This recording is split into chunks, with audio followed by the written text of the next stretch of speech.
Na linha de uma tradição antiga, o astrônomo grego Ptolomeu afirmou a tese do geocentrismo, segundo a qual a Terra seria o centro do universo, sendo que o Sol, a Lua e os planetas girariam em seu redor, em órbitas circulares. A teoria de Ptolomeu resolvia de modo razoável os problemas astronômicos de sua época. Vários séculos mais tarde, o clérigo e astrônomo polonês Nicolau Copérnico, ao encontrar inexatidões na teoria de Ptolomeu, formulou a teoria do heliocentrismo, segundo a qual o Sol devia ser considerado o centro do universo, com a Terra, a Lua e os planetas girando circularmente em torno dele. Por fim, o astrônomo e matemático alemão Kepler, depois de estudar o planeta Marte por cerca de 30 anos, verificou que sua órbita é elíptica, e esse resultado generalizou-se para os demais planetas. A respeito dos estudiosos citados no texto, é correto afirmar que Ptolomeu apresentou as ideias mais valiosas por serem mais antigas e tradicionais. Copérnico desenvolveu a teoria do heliocentrismo, inspirado no contexto político do Rei Sol. Copérnico viveu em uma época em que a pesquisa científica era livre e amplamente incentivada pelas autoridades. Kepler estudou o planeta Marte para atender às necessidades da expansão econômica e científica da Alemanha. Kepler apresentou uma teoria científica que, graças aos métodos aplicados, pôde ser testada e generalizada. Então, pessoal, eu vou comentar somente a resposta certa pelo seguinte, né, segundo agora a BNCC, né, a Base Nacional Comum Curricular, nós devemos comunicar aos alunos somente o que é certo, para não confundir eles no que é errado. Então, a resposta correta é a alternativa E. Deixo aqui um QR Code para vocês, com um vídeo explicando a teoria de Kepler, que eu tenho certeza que vocês já viram também aqui na escola, em outras matérias, física e química, mas eu vou comentar só as respostas certas para não ter aquela confusão de você chegar no vestibular e falar assim, nossa, eu já ouvi falar disso. Aí você já ouviu falar, no comentário o professor comentou errada. Então, a resposta correta, vamos trabalhar com a resposta correta. Correta é aí. Kepler apresentou uma teoria científica que, graças aos métodos aplicados, pode ser testada e generalizada. 32. Acompanhando a intenção da burguesia renascentista de ampliar seu domínio sobre a natureza e sobre o espaço geográfico através da pesquisa científica e da invenção tecnológica, os cientistas também iriam se atirar nessa aventura, tentando conquistar a forma, o movimento, o espaço, a luz, a cor e mesmo a expressão e o sentimento. O texto apresenta um espírito da época que afetou também a produção artística, marcada pela constante relação entre fé e misticismo, ciência e arte, cultura e comércio, política e economia, ou astronomia e religião. Então, a gente está falando aqui do contexto de renascimento cultural, e então ciência e arte. Segue um outro QR Code aqui para vocês de como fazer bem uma prova de múltipla escolha.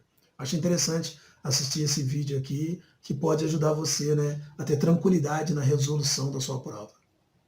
33. No início foram as cidades. O intelectual da Cidade Média no Ocidente nasceu com elas. Foi com o desenvolvimento urbano ligado às funções comercial e industrial, digamos modestamente artesanal, que ele apareceu, como um desses homens de ofício que se instalavam nas cidades nas quais se impôs a divisão de trabalho. Um homem cujo ofício é escrever ou ensinar, e de preferência as duas coisas, a um só tempo. Um homem que profissionalmente tem uma atividade de um professor erudito, em resumo, um intelectual. Esse homem só aparecerá com as cidades. O surgimento da categoria mencionada no período em destaque do texto evidencia o surgimento, o apoio dado pela igreja ao trabalho abstrato, a relação entre o desenvolvimento urbano e a divisão do trabalho, a importância organizacional das corporações de ofício, a progressiva expansão da educação escolar e o acúmulo de trabalho dos professores eruditos. Então a gente ainda continua assim no contexto de renascimento, né, da passagem da Idade Média para a Idade Moderna, e a relação urbana da divisão do trabalho. Então, depois a gente vai falar mais para frente sobre a divisão internacional do trabalho. Então ela tem origem aqui, tá? Num contexto de ressurgimento das cidades, um contexto renascentista. Vamos guardar essa informação.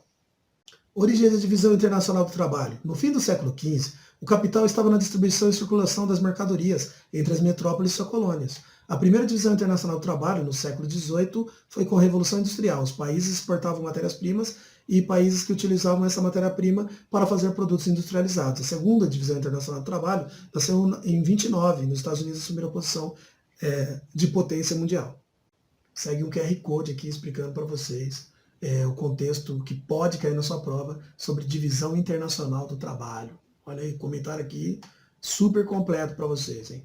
Texto para as questões 34 e 35. Para o filósofo inglês Thomas Hobbes, o estado de natureza é um estado de guerra universal e perpétua. Contraposto ao estado de natureza, entendido como estado de guerra, o estado de paz é a sociedade civilizada.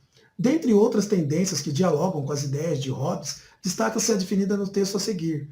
2. Nem todas as guerras são injustas, e correlativamente nem toda paz é justa. A razão pela qual a guerra nem sempre é um desvalor e a paz nem sempre um valor. Então essa aqui vai ser uma questão interpretativa, né? Então você vai ter que... Você tem dois textos para analisar, e você vai pegar as alternativas e tentar, né, analisá-las. Comparando as ideias de Hobbes, no texto 1, a tendência citada no texto 2, pode-se afirmar ambos.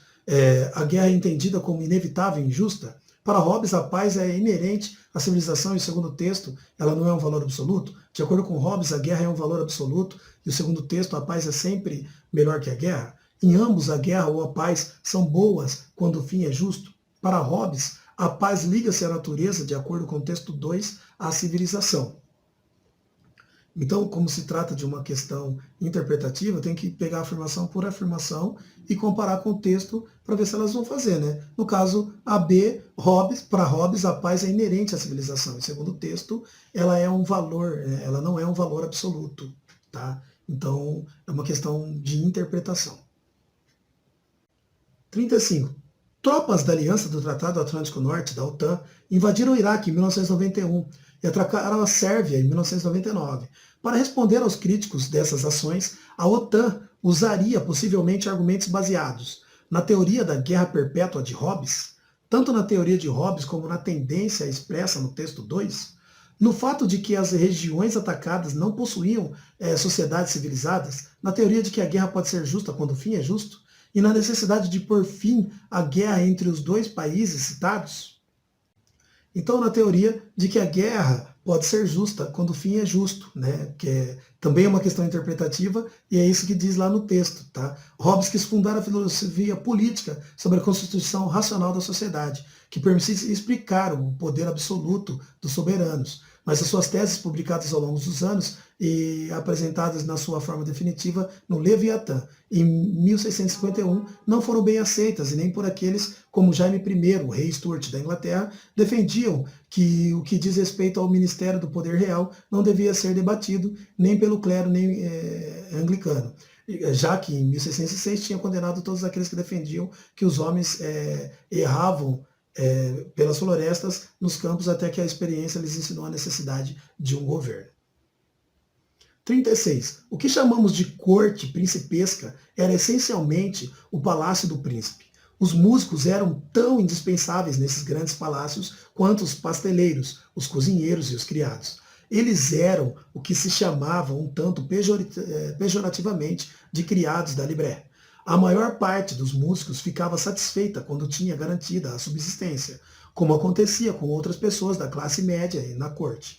Entre os que não se satisfaziam estava o pai de Mozart, mas ele também se curvou às circunstâncias a que não podia escapar. Considerando-se que a sociedade do Antigo Regime dividia-se tradicionalmente em três estamentos, nobreza, clero e terceiro estado, é correto afirmar que o autor do texto, ao fazer referência à classe média, descreve a sociedade utilizando-se a noção posterior da classe social a fim de aproximar a nobreza cortesã à condição de classe dos músicos que pertenciam ao terceiro estado, destacar a consciência de classe que possuíam os músicos, ao contrário dos demais trabalhadores manuais, indicar que os músicos se encontravam na mesma situação que os demais membros do terceiro estado, distinguir do terceiro estado as condições que viviam os criados da libré e os camponeses, comprovar a existência no interior da corte de uma luta de classes entre os trabalhadores manuais.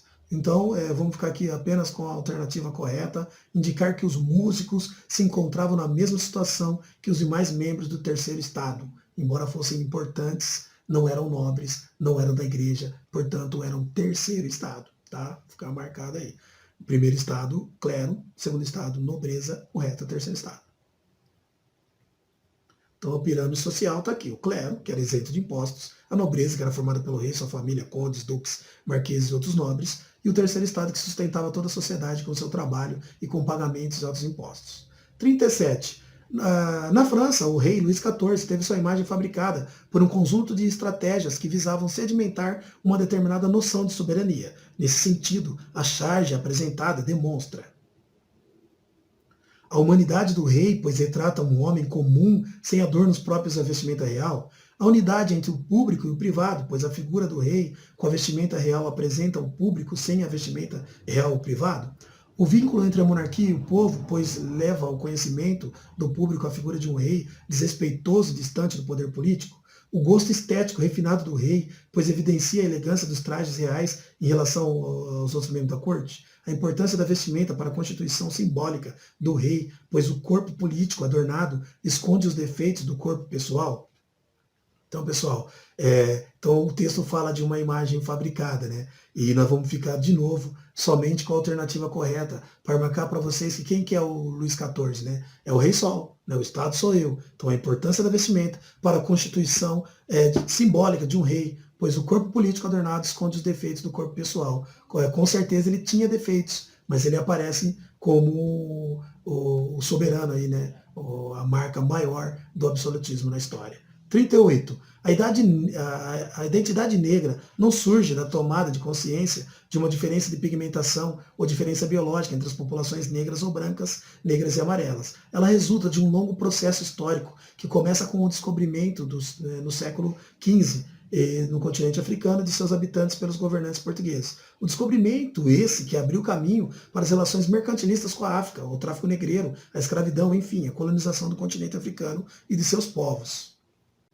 Com relação ao assunto tratado no texto acima, é correto afirmar que a colonização da África pelos europeus foi simultânea ao descobrimento desse continente. A existência de lucrativo comércio na África levou os portugueses a desenvolverem esse continente. O surgimento do tráfico negreiro foi posterior ao início da escravidão no Brasil. A exploração da África decorreu do movimento de expansão europeia no início da Idade Moderna. A colonização da África antecedeu as relações comerciais entre esse continente e a Europa. Resposta correta. A exploração da África decorreu do movimento de expansão europeia no início da Idade Moderna, né, o chamado Périplo Africano, né, quando os portugueses decidem, então, encontrar uma nova rota, né, para as especiarias que ficavam na Índia, porque os turcos tinham fechado o mar Mediterrâneo. Então aqui o Périplo Africano é a série de conquistas portuguesas que é para dominar a África, né?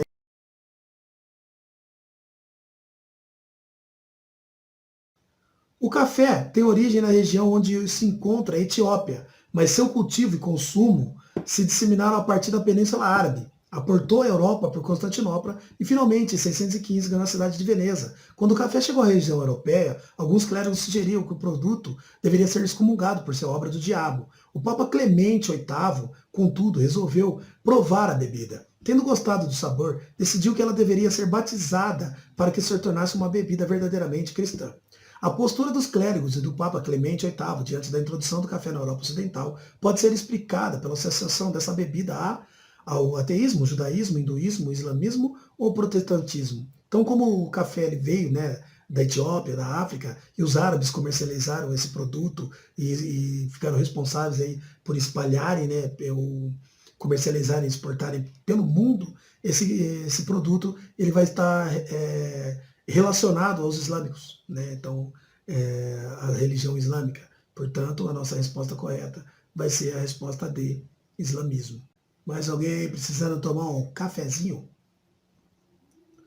40. Todo homem de bom juízo, depois que tiver realizado sua viagem, reconhecerá que é um milagre manifesto ter podido escapar de todos os perigos que se apresentaram em sua peregrinação. Tanto mais que há tantos outros acidentes que diariamente por aí ocorrem, que seria coisa pavorosa aqueles que aí navegam, querem pô-los todos diante de todos os olhos, quando querem empreender suas viagens. Esse relato, associado ao imaginário das viagens marítimas da época moderna, expressa um sentimento de gosto pela aventura, fascínio pelo fantástico, temor do desconhecido, interesse pela natureza ou purgação dos pecados. Então nós sabemos, né, que existia um medo, né, do desconhecido nessas navegações, né, nessas viagens da Idade Moderna. Eles temiam, né, o que era desconhecido, né, os monstros dos mares, né, o poder do próprio oceano, né, e tanto é que quando alguém saía para navegar, nos grandes países, como em Portugal, ele recebia um ano de salário adiantado, antecipado. Né? Tanto era o medo e também as estatísticas, né, que a maioria não votava. Então, um grande abraço a todos, até o próximo comentário aí sobre as questões do Enem. Vamos pegar firme, vamos estudar, que vai dar certo, dá muito tempo ainda, e vale lembrar que nessa crise o importante é estudar.